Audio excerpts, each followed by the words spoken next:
Hi, welcome to a brand new video of the Targeted Individual Program, Targeted Individual Experience.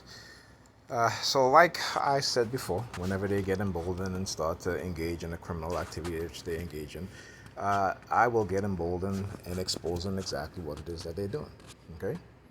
And the only way to defeat destructive cults and their dark triad authoritarian leaders, particularly if they're in the predator law enforcement within the predator religious institutions, it then is to expose them for who they are, them and their leaders.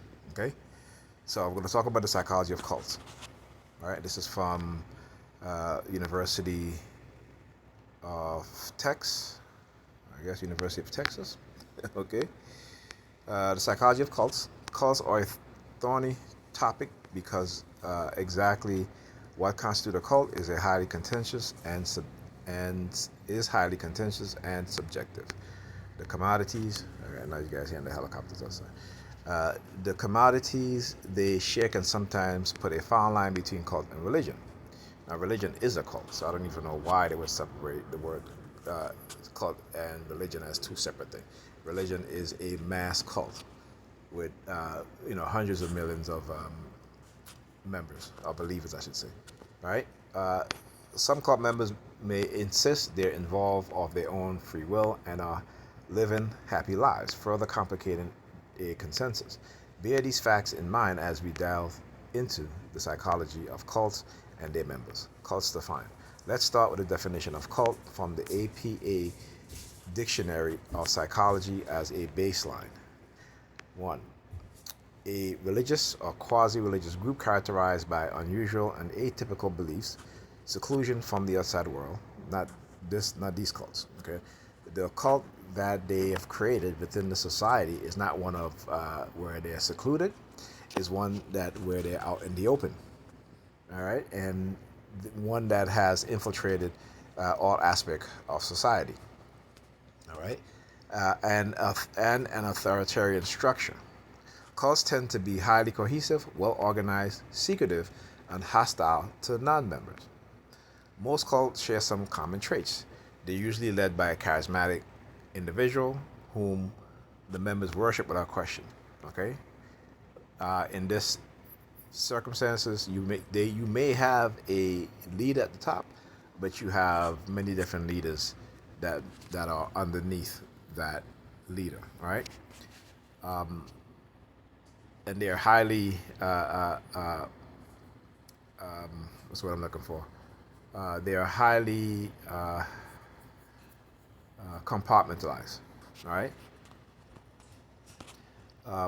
So cult members often live together in their own dedicated community. Not this cult. Okay. The psychology of cults, how they lure people in and take control. Cults recruit new members anywhere you might expect to meet new people. Social uh, media, discussion groups, community clubs, events, and the like. These are typically non-threatening public situations that would not cause anyone to be suspicious. Cult recruiters get to know as much as they can about people and identify individuals who may be receptive to meeting a group of the recruiter's friends at dinner or other social events. Though the chosen targets are generally unaware, these seemingly innocent gestures are the first step in being drawn into a cult. Targeting vulnerable prey. Receptive people are those who are looking to escape something, such as an unhappy life situation, and to belong, be accepted, and find meaning. Cults prey upon the vulnerable amongst us, such as teenage runaways, drug addicts, abuse survivors, those who have lost someone close to them through death or a breakup, those suffering from insecurity or mental health issue, or anyone who feels disconnected from society, drawing in recruits.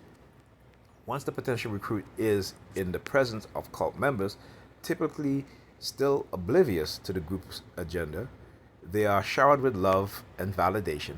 This tactic, refers to as love bombing, makes the recruit believe they found what they've been looking for and more likely to return for group activities in the future. As I said, to return near a present department using their sirens.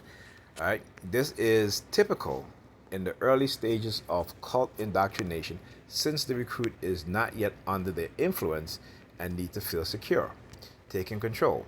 As they indoctrinate new members, many cults separate them from their families, friends, and jobs, slowly remaking their identities to suit the group.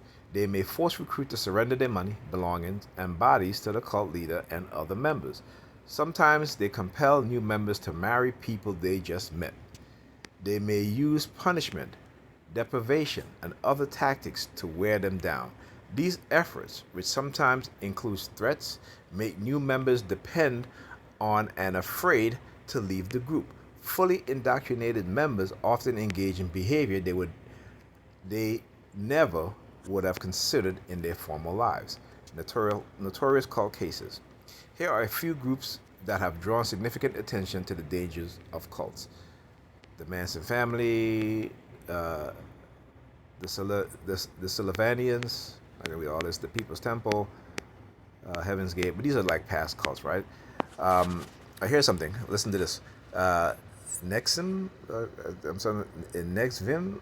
Can't pronounce it. But Outwardly and self-help organization, Nexum was secretly a sex cult assaulting women, branding the initials of founder Keith Raniere on them and blackmailing them. The organization operated partly on a pyramid scheme structure, the masters recruiting slaves who would eventually recruit more slaves as subordinates. The case also drew national attention for the involvement of Smallville actress Allison Mack, who recruited women for Raniere. All right, again, just to give you a basic understanding of cults and what it is that they do, and how you are never the one who makes the decision to join a cult.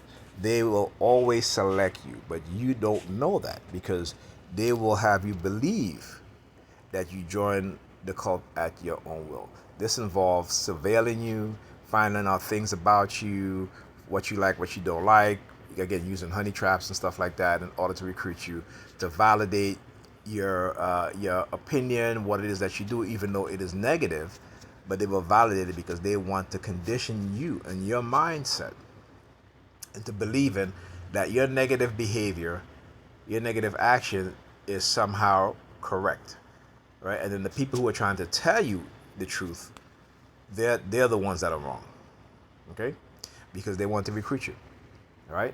And they selected you, okay? So you're going to join the cult regardless of what, because you don't know what it is that they do and who cults are, right? All right, talk to you guys in the next video.